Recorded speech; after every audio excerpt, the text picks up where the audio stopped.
ever feel like somebody should be out there, like, grading civilizations? Grading civilizations. Yeah. Giving out gold stars for, world peace. Or like a big ol' needs improvement on leadership. A cosmic report card for how societies tackle the big stuff. I like that. Right. Well, get this. Our sources today say India might be rocking some surprisingly high marks on that report card. So we're diving deep into excerpts from pasted text to find out why.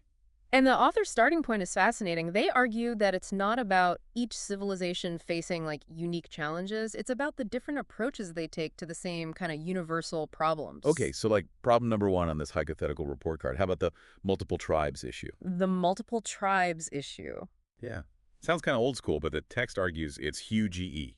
How do diverse groups with totally different values figure out how to live together? A question that's haunted, well, civilizations since the start, wouldn't you say? Totally. History throws up some pretty grim solutions. Yeah, not exactly a highlight reel. Genocide, forced assimilation, endless conflict, it goes on. So where does ancient India fit into all of this? Get this.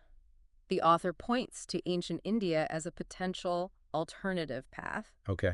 Now, before you think it's all mythologizing, gotta remember even myths can give us clues about how societies understood their own history. Okay, so let's dig into those myths a little. Give me an example. All right, picture this.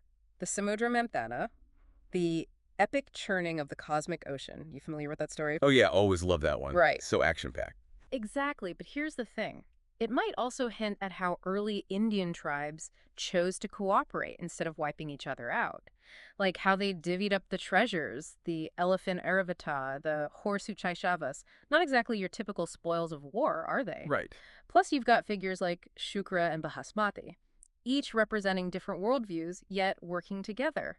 It's almost like they were trying to find common ground without erasing their individual identities. Whoa. Okay, so instead of a winner-takes-all approach, it's more like, how do we blend and adapt? That's such a different vibe from the usual conquest narratives. Exactly. And the author argues that this commitment to unity without uniformity echoes even in modern India. Think about those vibrant wedding ceremonies you often see. Yeah. You'll see rituals from both sides of the family, this beautiful blend of traditions. Right. No way. You're saying those ancient myths are still reflected in how people celebrate weddings today. The author argues it's there. That's wild. Yeah. But to be clear, the author's not claiming India is some perfect utopia. Right. No, not at all. They acknowledge the conflicts, the complexities, all of it.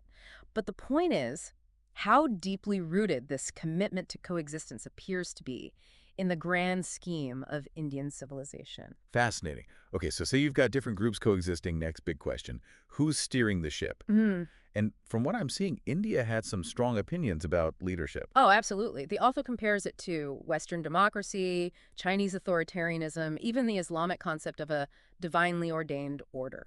The point being, none of them perfectly balance individual freedom with the good of the whole society. Right. Take India's demonetization policy a few years back. Whether you agreed with it or not, it shows the kind of power governments still wield. Absolutely. But this is where it gets really interesting. Okay. The text claims that ancient Indian myths actually present a totally different model of leadership. All right, I'm intrigued. Hit me with it. Let's start with King Bali, initially seen as this benevolent ruler, but his story acts as a cautionary tale against unchecked power. Even if it starts with good intentions, too much power can be dangerous. Interesting. Then there's King Pathu. He wasn't chosen because of his lineage or birthright, but by a council of wise elders based on the needs of the people. So it's like a proto-democracy, but with more emphasis on the leader's character, their skills. Exactly. Less about the system of choosing the leader, more about the hey-how-w and the why of their leadership. Okay. What are their responsibilities? What qualities should they embody? Okay, I'm seeing a theme here. And then there's Rama. Yes. Not just a hero, but a Chakravartin. Ah, yes. Perhaps you could explain what Chakravartin means to our listener. Basically like a civilization mover, a leader who shapes the course of history. And the source emphasizes his advice on ruling with dharma. Okay, I'm going to need you to break that one down. Dharma. Yeah, dharma feels like a whole concept in itself. It really is. Not just religion, as some might think, but a whole way of life. Imagine it as living in harmony with the natural order of things, both for your own sake and for the good of society. So like a cosmic report card Yeah. judging a leader's success not just on power or wealth, but on whether they uphold that balance. Precisely. And the text suggests this focus on Dharma is a key part of why India's civilizational journey feels so unique. It's a society that's been grappling with these questions for millennia. Okay, so we've got these fascinating glimpses into how ancient India tackled these universal challenges. Yes. But I have to ask, where does this Dharma-based report card leave India today? Hmm. I mean, it's one thing to talk about myths and ancient kings, Yeah. but how do you actually apply this to, like, the complexities of the 21st century? You're hitting on a crucial point. It's easy to romanticize the past, but the author doesn't shy away from the challenges facing India today. Right? Remember how they talked about Indian civilization being in an advanced state of decay? Yeah. It's a sobering thought. Yeah. So it's like having the answers to a cosmic test, It is. but still struggling to pass the class. In a way, yes. And this is where the author's argument takes a really thought-provoking turn. They suggest that India's revival can only come from within, Hmm. from rediscovering and reinterpreting its own wisdom traditions. So not looking to Western democracy or Chinese models, but finding solutions rooted in India's unique history and values. Precisely. And that's where this idea of dharma becomes so crucial. It's not about blindly following ancient rules, Right. but understanding the underlying principles. Okay. Balance, harmony, collective good, and finding ways to express them in a modern context. Okay. I'm starting to see how this all connects. Yeah. But if Dharma is this all-encompassing guide, how do we even begin to measure how well modern leaders are upholding it? Like, is there some kind of Dharma meter we can check? Wouldn't that be nice? The text doesn't give us easy answers, and that's intentional. It's an invitation to think critically, to question, to engage with these ideas ourselves. But there are some intriguing clues sprinkled throughout. All right. Give me something to chew on. What kind of clues? Well, think back to Rama's advice to his brother Lakshmana. It wasn't just about personal virtue.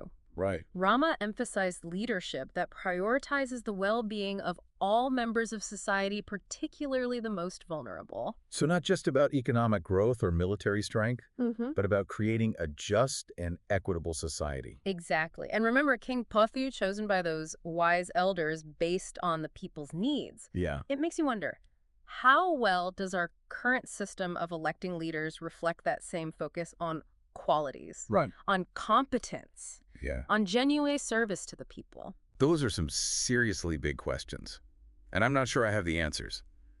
What about you? How do you think modern leaders measure up against this, like, Dharma-based report card? That's the million-dollar question, isn't it? And the beauty of this deep dive is that it's less about providing concrete answers Yeah. and more about giving us the tools to ask the right questions. It's about looking at the challenges we face as a civilization, both in India and globally, and asking ourselves, what would a dharmic approach look like in this situation? Okay, I can see how that kind of thinking could be really powerful, but I have to admit, a part of me still craves a simple answer. Just tell me. What do ye need to do to, like, win this whole civilization game? And that's the trap, isn't it? The author reminds us there are no easy answers, no one-size-fits-all solutions. It's about constantly reflecting, adapting, even struggling to find our way. So no shortcuts then.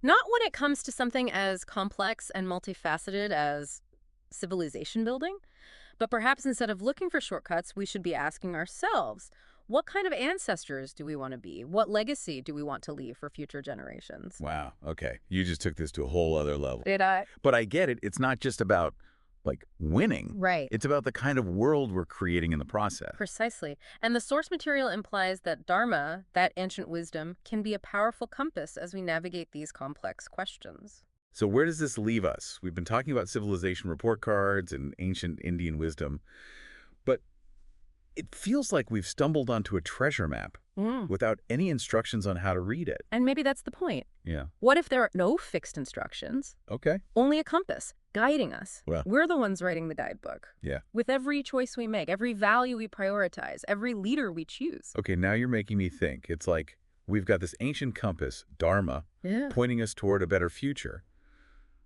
But we have to navigate the unknown territory ourselves. Exactly. We've inherited these powerful principles. Right. balance, harmony, responsibility, this deep respect for the interconnectedness of everything. Now it's up to us to figure out what those principles look like in our modern world. A part of me still wants, like, the quick and easy answer. Tell me what we need to do to, like, win, to build that ideal future. But that's the trap, isn't it? There's Yeah. no single answer, no magic formula. The author reminds us that it's an ongoing process of What? self-reflection, adaptation, and even embracing the struggle of figuring it out together. So no shortcuts. Got it. What would you say is the biggest takeaway from all of this? If our listeners only remember one thing from this deep dive, what should it be? I'd say it's this. We have a choice. Okay. We can either throw our hands up and say, well, civilizations decay, that's just how it goes. Right. Or we can see this decay as a wake-up call. A call to action. To rediscover that ancient wisdom, to challenge the narrative of decline, and build a future that embraces the best of what India and humanity as a whole can be. Exactly. Now, that is a legacy worth fighting for. You know, you're right. That's how we take these big, almost overwhelming ideas and turn them into something real and actionable. It's not just a report card.